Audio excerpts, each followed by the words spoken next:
We talked about only a few games maybe being interesting, but golly, we had some late game drama and some big time plays, maybe some Heisman moments, a lot of excitement that went on. I think it started with the first part of the day was Indiana. I mean, Penn State, we kind of didn't know what to believe or not what to do with Penn State. 5 straight losses, no James Franklin. Terry Smith they haven't really been competitive against Ohio State the last turnout. Looked like Penn State wasn't in it, but they kept fighting. They kept swinging. They got some form of offense together.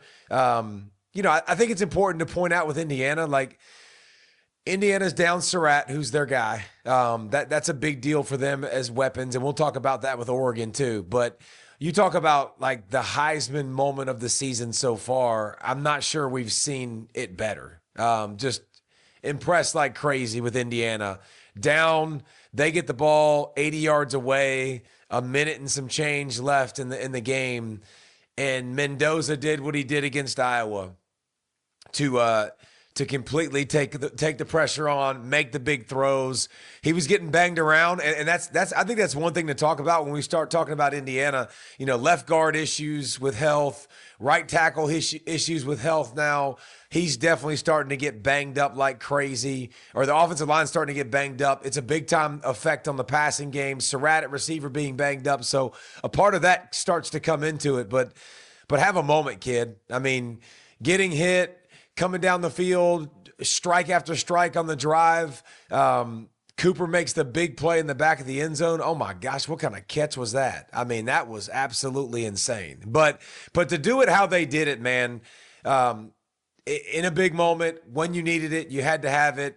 Mendoza with the ball comes through. How about Charlie Becker? Like, who the heck is Charlie Becker? Like, that dude had 7 catches in his career. And not only did he have 7 or 8 catches today, like big time moments right near the goal line when he catches that one contested on the sidelines. Like, it's incredible, man. Like, guys that stepped up like crazy for this squad and made plays. And obviously Cooper, how the freak does he keep his feet in bounds? Like, I'm not even sure, or his foot, excuse me. Like, and you hear them talk after the game, man, just impressed the way they talk about, their faith is always mentioned with Mendoza, but like just the moment, they never throw their team under the bus. The defense had some leaks today too, and didn't play great against Penn State. But Penn State had a chance to ice the game. They had a chance to get that top 5 win. Terry Smith had a chance to get a top 5 win, which hadn't happened since 2016, and they couldn't do it.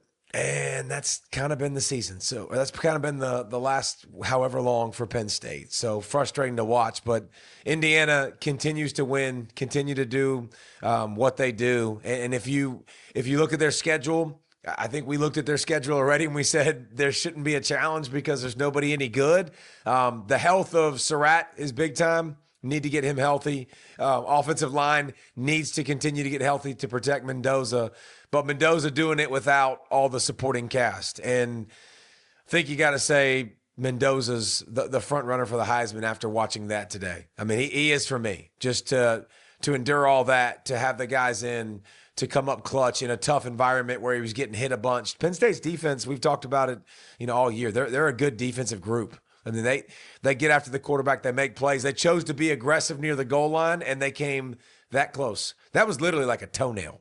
I mean, literally like a toenail in the back of the end zone. Ref right in position to make the play.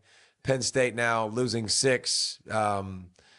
Frustrating season for them, but at least they didn't quit. At least they didn't mail it in. A lot of guys making a lot of money, and in this day and age that are still out there fighting, playing hard. And so it was a good day for Penn State, just couldn't finish.